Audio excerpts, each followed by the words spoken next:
Hello and welcome to KUJH. I'm Claire Decatur. And I'm Dylan Vanderveen. It has been 12 days since Hamas fired rockets on southern Israeli towns, one part of a larger attack on the state of Israel. The UN estimates that 1,300 Israelis and more than 3,000 Palestinians have been killed since the war began. Israel responded quickly, cutting off supply routes to the Gaza Strip, leaving the area's civilians without power, fuel, water, and other basic necessities. President Joe Biden has made it clear that the United States will back Israel, a stance he reiterated during his trip to Tel Aviv yesterday. Biden made the trip following hospital and school bombings in Gaza City on Tuesday. We start off today with team coverage of the war in Israel.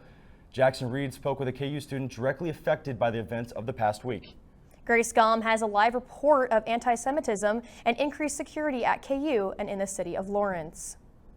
We begin today with Abby Lord in the studio today, taking a look at campus reaction to the war. Abby? Thanks, Claire and Dylan. While the president maintains a solid pro-Israel stance, the same level of support can't be seen nationwide, particularly on college campuses.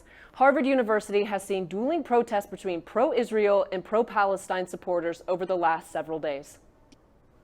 Sky 5 over the scene of a pro-Palestinian protest in Cambridge, a confrontation captured on camera. Marchers walking several blocks, crossing a bridge and making their way to the campus of the Harvard Business School. That's where they held a so-called die-in.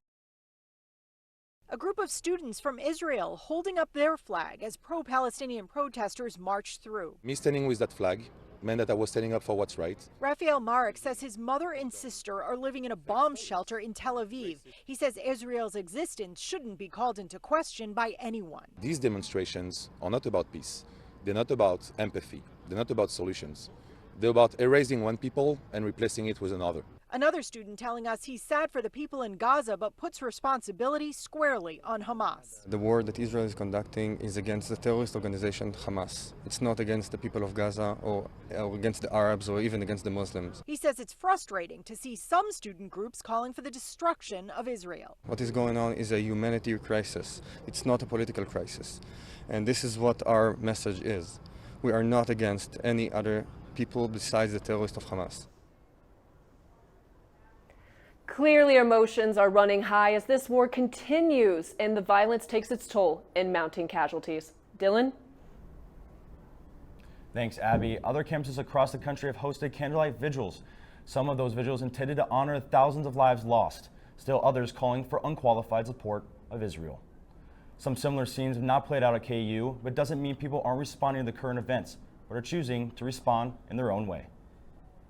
But here in Kansas, our job is to do it in our way. And our way is not to spread violence, not to spread hate, but to spread light, to spread joy, to spread goodness, kindness. As Abby reported, elsewhere demonstrations actively oppose Israel's declaration of war, with protesters marching and calling for an end to what they describe as nearly a century of oppression. Sentiments echoed by members of KU's Middle Eastern Student Association. Finally, Palestinians have been able to fight back. After being oppressed for 75 years, you can only sit there and take so much pain and torture and torment from another side until someone finally speaks back. While many people are responding to events happening at a global level, for others, what's happening is being taken personal. Jackson Reed joins us in the studio with one student's story. Jackson?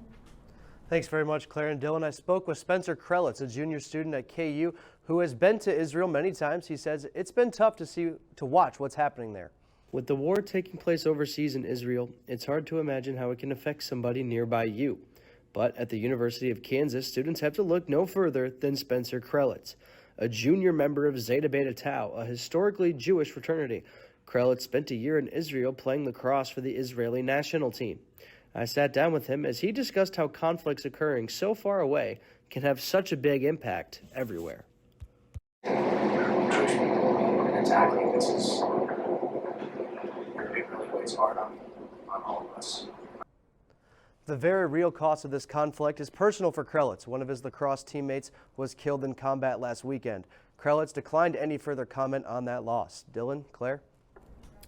Major cities across the U.S. have ramped up police presence in response to events in the Middle East, with many agencies assigning extra security and patrols near sites such as synagogues and Jewish community centers.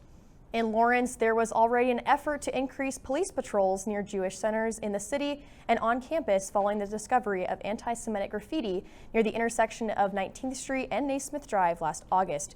Grace Gom joins us live with details on how security has ramped up on KU's campus due to the events in the Middle East. Grace? Thanks, Claire and Dylan. Prior to last week, there had been concerns surrounding anti-Semitism on campus due to graffiti found on August 31st. That graffiti spray painted on a sidewalk near 19th and Naismith. I spoke to KU senior Lindsay Hyland about growing anti-Semitism and how it has had an effect on her as a member of the Jewish community.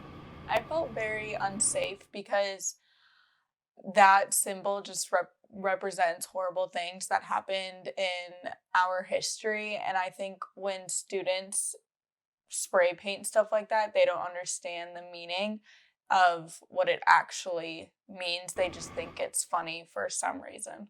Yeah. Hyland says there are resources available for anyone who needs them via KUHallel.org. For KUJH, outside of KU Hallel, I'm Grace Gom. Back to you, Claire. Dylan? We're going to take a short break.